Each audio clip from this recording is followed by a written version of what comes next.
جائے گی. اب آپ مجھے بتائیں, جب نبی کی بیوی, نبی کا سگا چچا, نبی کا بیٹا جس دن جہنم میں جا رہے ہوں گے صرف اچھے اعمال نہ ہونے کی وجہ سے, اچھے عقائد نہ ہونے کی وجہ سے, اللہ رب العزت کے امتحان میں ناکام ہونے کی وجہ سے, اس دن میرا اور آپ کا کیا بنے گا؟ ہمارے حالات کیا ہوں گے؟ مسلمانوں مجھے بتاؤ, ہم لوگ سب کے لیے ٹائم نکالتے ہیں, ہم اچھے عمل کے لیے کتنا ٹائم نکالتے ہیں؟ اللہ اکبر, بولو بتاؤ نا, ذرا غور تو کرو.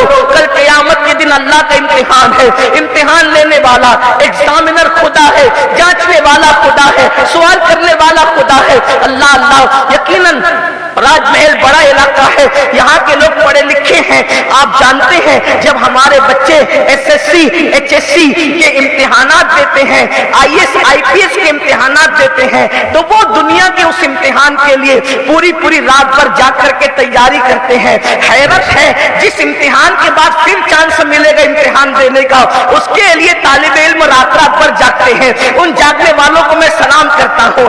جس امتحان میں ناکام ہونے کے بعد کامیابی کے پھر چانسز ہیں, اس کے لیے بچے اتنی محنت کرتے ہیں, رات و دن تگوداؤ کرتے ہیں. ہمیں کیا ہو گیا ہے, جس امتحان کے بعد پھر کوئی امتحان نہیں ہے, پھر کوئی چانس نہیں ہے, اور وہ میرے اللہ کا امتحان ہے, وہ میدان محشر کا امتحان ہے, وہ قیامت کے دن کا امتحان ہے. اس کے لیے ہم نے کیا تیاری کی ہے؟ یہی نہ کہ اللہ اکبر, کوئی موبائل گیم سے لگا ہوا ہے, کوئی جوا کھیل رہا ہے, کوئی شراب کے اڈوں کو آباد کر رہا ہے, کوئی زنا کے اڈوں کو آباد کر رہا ہے, کسی نے مسجدوں کو ویران کر رکھا ہے, کوئی آخرت کو بھلا چکا ہے. مسلمان ہونے کا مطلب کیا ہے؟ مسلمان ہونے کا مطلب بس اتنا کہ ہر جمعہ کو 2 رکعت نماز پڑھ لو اور اس کے بعد ختم ہو گیا معاملہ نہیں میرے عزیز. آج میں آپ کے سامنے ایک روایت کا مفہوم پیش کروں جو بخاری شریف میں اور مزید صحاح کی دوسری کتابوں میں بھی موجود ہے.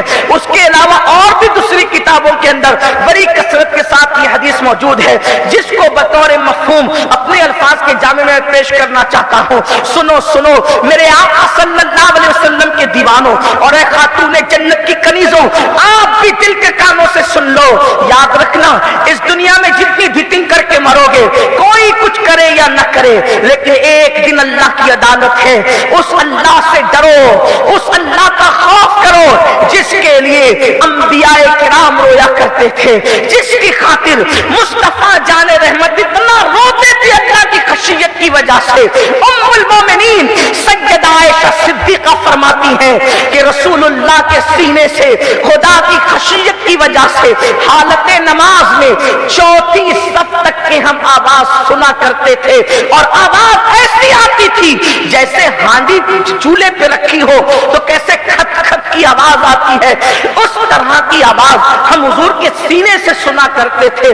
اللہ اکبر, مجھے بتاؤ تو صحیح, جن کو رسول اللہ نے جنت کی بشارتیں دی تھی وہ عمر ابن خطاب اللہ کے خوف سے اتنا روتے تھے کہ روتے ہوئے آپ کے چہرے پہ آنسوؤں کا نشان پڑ گیا تھا. آپ مجھے بتائیں نا, اللہ اکبر, سیدنا عثمان غنی رضی اللہ تعالیٰ عنہ قبروں پر کھڑے ہو کر اتنا روتے تھے, ایسا لگتا تھا کہ جیسے ان پر موت طاری ہو جائے گی. مولا کائنات, جن کے بیٹے جنتی جوانوں کے سردار, جن کی بیوی شہزادی کونین, اللہ اکبر, جن کے بھائی رسولوں کے امام سید العالمین, آپ اندازہ کریں وہ مولا کائنات رات کے اندر, رات کے آخری حصے میں اس طرح بلک کر روتے تھے جیسے کوئی سانپ کا ڈسا ہوا بلک کر تڑپ کر آہو بکا کرتا ہے. آپ مجھے بتائیں, کیا کبھی ہماری راتیں ایسی گزری ہے کہ کبھی ہم نے اپنی قبر کو سوچ کر بھی رویا ہے؟ 500 کی نوٹ گم ہو جانے پر تو روئے ہیں, ماں کی میت پر تو روئے ہیں, باپ کے جنازے پر تو روئے ہیں, دوستوں کے بچھڑنے پر تو روئے ہیں, کبھی کاروبار میں نقصان ہوا تو روئے ہیں, ایگزام میں ناکام ہوئے تو روئے ہیں, کسی حادثہ ہوا ہے تو روئے ہیں. کبھی اس لیے رویا کہ ایک دن قبر ہے, وہ قبر کی تنگ اور تاریک وادی ہے. کبھی اس لیے رویا, اللہ اکبر, نہ جہاں کوئی رشتہ دار ہے. میں تو کہتا ہوں جنت میں بھی لوگ ساتھ ہوں گے, جہنم میں بھی لوگ ساتھ ہوں گے, لیکن جنت اور جہنم سے پہلے ایک منزل ہے جس کو